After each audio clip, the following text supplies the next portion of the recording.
El-Rufai versus DSS, why his $2 billion lawsuit could collapse the agency. If you are into high-stakes legal battles, political intrigue, and the potential downfall of a powerful institution, smash that like button, subscribe, and hit the bell for more. Let's break this down step by step. This could be the lawsuit that changes everything. First, let's set the scene. Nasir El-Rufai, the former governor of Kaduna State and a vocal opposition figure in the African Democratic Congress, found himself in hot water after an explosive interview on Arise TV on February 13, 2026. During the show, El-Rufai openly admitted to intercepting the private phone communications of none other than the National Security Advisor, Nuhu Ribadu. The question now is, why? He claimed it was tied to an attempted arrest at Nnamdi Azikiwe International Airport in Abuja on February 12, just after the return from Cairo, Egypt. El-Rufai alleged that he overheard Ribadu directing security operatives to detain him, a move he linked to political vendettas. But here's the twist. Instead of backing down, the Department of State Services, DSS, Nigeria's premier intelligence agency, slapped him with a 3-count criminal charge. We are talking serious accusations under the Cybercrime Amendment Act of 2024 and the Nigerian Communications Act of 2003. Count 1, unlawful interception of the NSA's phone lines. Count 2, knowing about someone else doing it and not reporting them. Count 3, using tech that compromised national security, creating public fear. The case filed as FHC/ABJ/CR/99/2026 was set for hearing on February 25 before Justice Joyce Abdulmaliki. But El-Rufai didn't just sit there. He fired back with a motion to quash the entire thing. El-Rufai's legal team didn't hold back. In a filing dated February 17, they argued that the DSS charges are straight up invalid.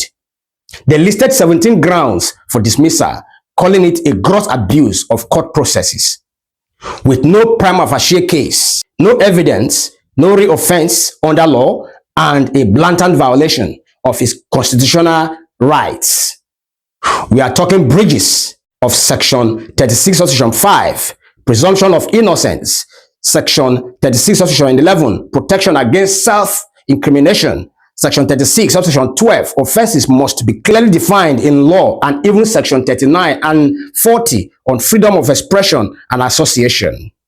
El-Rufai's camp says this is political persecution at its finest, using the justice system to harass and embarrass a critic, and the demands bold.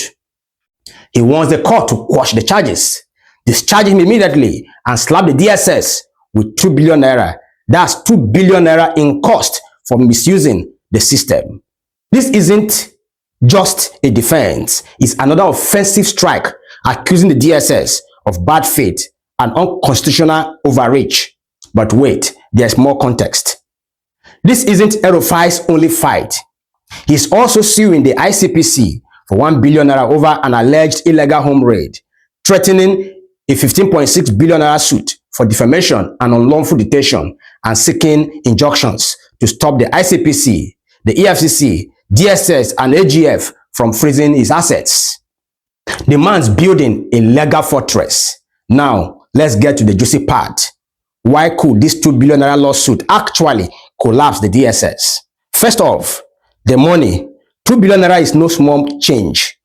The DSS budget is already stretched thin with operations across Nigeria, counterterrorism, intelligence gathering, VIP protection. If the court awards even a fraction of that, it could cripple their finances. Imagine slashed funding for agents, delayed tech upgrades, or even layoffs in a country facing economic hardships. Paying out billions for abuse of process would force the government to rethink the agency's funding. And if El-Rufai wins, it opens the floodgates.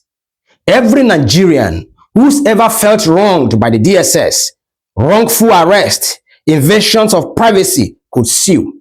We are talking a potential avalanche of lawsuits that drains the agency's coffers dry. Second, exposure. If the court sides with El-Rufai and declares the charges an abuse, it shines a spotlight on the DSS inner workings. Accusations of political weaponization aren't new. Remember how the agency was criticized during the Buhari era for targeting oppositions? This case could prove it's still happening under Tinubu.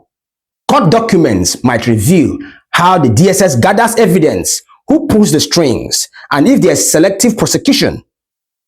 Public trust in the DSS is already shaky. A ruling like this could erode it completely. Agents might hesitate in future operations, fearing personal liability. And internationally, Nigeria's security partners like the US or the UK might pull back if they see the DSS as a potential tool, not a professional agency. Collapse isn't just financial, it's reputational suicide. Third, precedent. A win for El-Rufai sets a legal benchmark. It tells every high-profile figure you can fight back and win big. Think about it. If the DSS loses, it weakens their ability to charge people under cybercrime laws without ironclad proof. No more quick arrest based on TV interviews. This could lead to internal reforms or even an overhaul. The National Assembly might step in with new oversight laws, clipping the DSS wings. And in the broader picture, it fuels Nigeria's ongoing debate on security agencies reforms. We have seen the End SARS movement target police. Now the DSS could be next.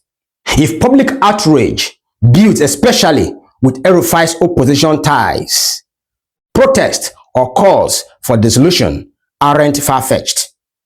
From what we have seen in reports, legal experts like Babajide Otitoju have called this a brutal escalation. The arraignment stalled when the DSS couldn't even produce El-Rufai in court, raising questions about their competence, and with related arrest of 5 security officers over an airport bribe scandal tied to this.